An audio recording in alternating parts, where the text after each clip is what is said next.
Hello friends, Lalitha Krishna kitchens కి స్వాగతం. ఈ రోజు ఈ వీడియోలో మనం తయారు చేయబోతున్నాము హోటల్ స్టైల్ దోస బ్యాటర్ అండి. ఈ విధంగా ఒక బ్యాటర్ తయారు చేసుకుంటే ఎన్ని రకాల దోసలైనా మనం తయారు చేసుకోవచ్చు. మరి ఇంకెందుకు ఆలస్యం, ఈ వీడియోని పూర్తిగా చూసేసేయండి. దోస బ్యాటర్ తయారు చేయడానికి మెజర్మెంట్గా నేను 1 గ్లాసు మినపప్పును తీసుకున్నానండి. ఇప్పుడు అదే గ్లాస్తో 3 కప్పుల రైస్ను కూడా వేస్తున్నాను. ఇందులోనే 4 టేబుల్ స్పూన్ల పచ్చి శనగపప్పును కూడా వేస్తున్నాను. అలాగే 1 అర చెంచా మెంతులను కూడా వేస్తున్నాను. ఇప్పుడు మనం తీసుకున్న బియ్యం మినపప్పుని శుభ్రంగా ఒకసారి నీళ్లు పోసుకొని కడుక్కోండి. ఈ విధంగా శుభ్రంగా 2-3 టైమ్స్ వాష్ చేసుకున్న తర్వాత ఇందులో బియ్యం మినపప్పు మునిగేంతలా వాటర్ పోసుకోండి. దీన్ని ఒక 6 గంటల పాటు నాననివ్వండి. 6 గంటల తర్వాత చూద్దామండి. బియ్యము మినపప్పు మనకు బాగా నానిపోయినాయి. ఒకసారి మళ్ళీ వీటిని శుభ్రంగా వాష్ చేసుకొని ఇందులో ఉన్న వాటర్ మొత్తం తీసేసుకుందాం. 1 కప్పు అటుకుల్ని ఈ విధంగా 5 నిమిషాల పాటు నీళ్ళలో నానబెట్టుకున్నాను. దీన్ని మొత్తం గ్రైండ్ చేసుకుందాము.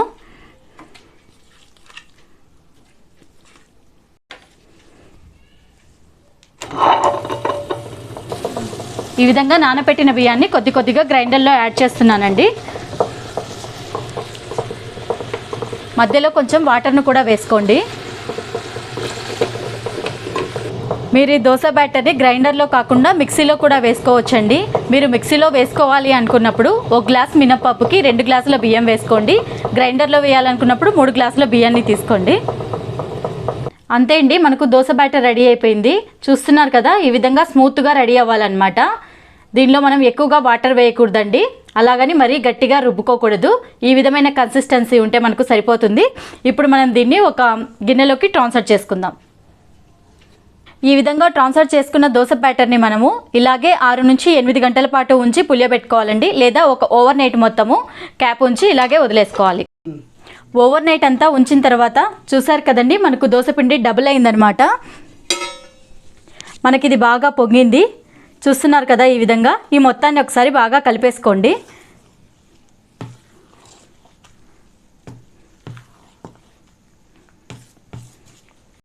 ఈ విధంగా కలిపేసిన తర్వాత మనకు ఎంత కావాలో అంత సపరేట్గా తీసుకొని దీన్ని ఫ్రిడ్జ్లో స్టోరేజ్ చేసుకోండి.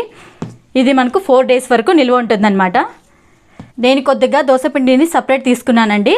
అందులో నేను కొద్దిగా సాల్ట్ వేస్తున్నాను టేస్ట్కు తగ్గట్టుగా. ఇందులో కొంచెం వాటర్ను కూడా యాడ్ చేస్తున్నాను. ఈ మొత్తాన్ని బాగా కలుపుకోవాలి. ఇప్పుడు మనం తయారు చేసుకున్న దోశ బ్యాటర్తో మనము దోశలు వేద్దామండి.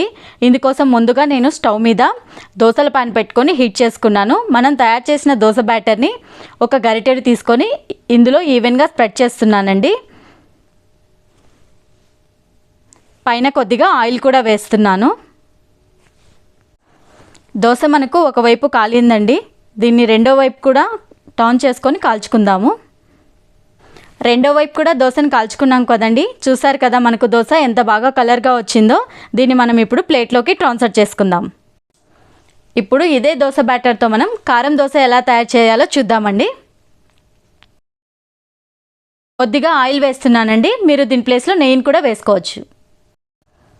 దోశ పైన కొద్దిగా ఎర్రకారం చట్నీని అప్లై చేస్తున్నానండి. ఈ విధంగా ఈవెన్గా స్ప్రెడ్ చేసుకోవాలి. పైన కొద్దిగా పుట్నాల పొడిని కూడా వేశాను.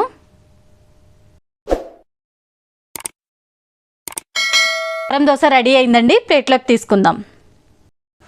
ఇప్పుడు ఇదే దోశ బ్యాటర్తో ఆనియన్ దోశ ఎలా తయారు చేయాలో చూపిస్తానండి. దీనికోసం ఒక గరిటెడు దోశ పిండిని తీసుకొని ఈవెన్గా స్ప్రెడ్ చేసుకున్నాను.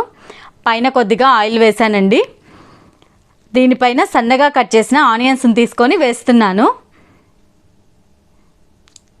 అలాగే కొన్ని స్ప్రింగ్ ఆనియన్స్ తీసుకొని చిన్న చిన్నగా కట్ చేసుకొని వేసుకోవాలండి.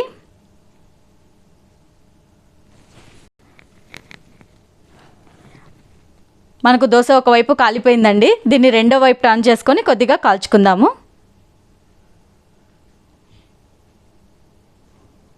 చూసారు కదండి, మనకు దోశ రెడీ అయిపోయింది. దీన్ని కూడా ప్లేట్లోకి తీసి పెట్టుకుందాం. చూసారు కదండి, హోటల్ స్టైల్ దోశ బ్యాటర్ని మనం ఎన్ని రకాల దోశలు తయారు చేసామో. మరి ఇంకేమాత్రం ఆలస్యం చేయకుండా మీరు కూడా ట్రై చేసి టేస్ట్ ఎలా ఉందో నాకు కామెంట్ సెక్షన్లో చెప్పండి. అలాగే మా వీడియోస్ కనుక నచ్చినట్లయితే మా ఛానల్ని తప్పకుండా సబ్స్క్రైబ్ చేయండి.